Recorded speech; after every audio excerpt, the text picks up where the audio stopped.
తప్పకుండా మీరుండొచ్చన్నా. లోపల నేను చాలా ఆహారం నిల్వ ఉంచాను. వాటి సహాయంతో నువ్వు కొన్ని రోజుల వరకు గుహ నుండి బయటకు వెళ్లకుండా సంతోషంగా గుహలోనే ఉండొచ్చు. నేనెలాగో ఈ తుఫాన్ తగ్గేంత వరకు ఇలాగే ఈ నీళ్ళని లోపలికి వెళ్లకుండా ఆపటానికి ఇలానే నిల్చొనుంటాను. చీమ అన్న ఈ మాటలు విని కాకి మనసు కరిగిపోయింది. నేను కనీసం నీకు ఒక్క సహాయం కూడా చేయలేదు. కానీ నువ్వేమో నీ గుహలో చోటిచ్చి నాకు ఆహారం కూడా ఇవ్వబోతున్నావు. నువ్వు ఎంత మంచిదానివి.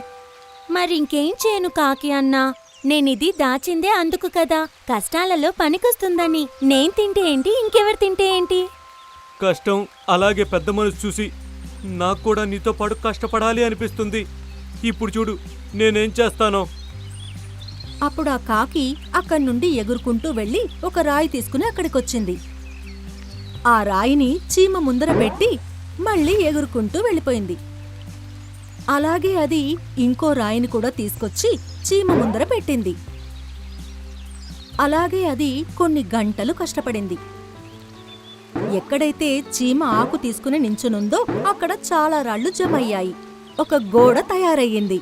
నీళ్లు దాన్ని తాకి ముందుకు వెళ్ళిపోతున్నాయి.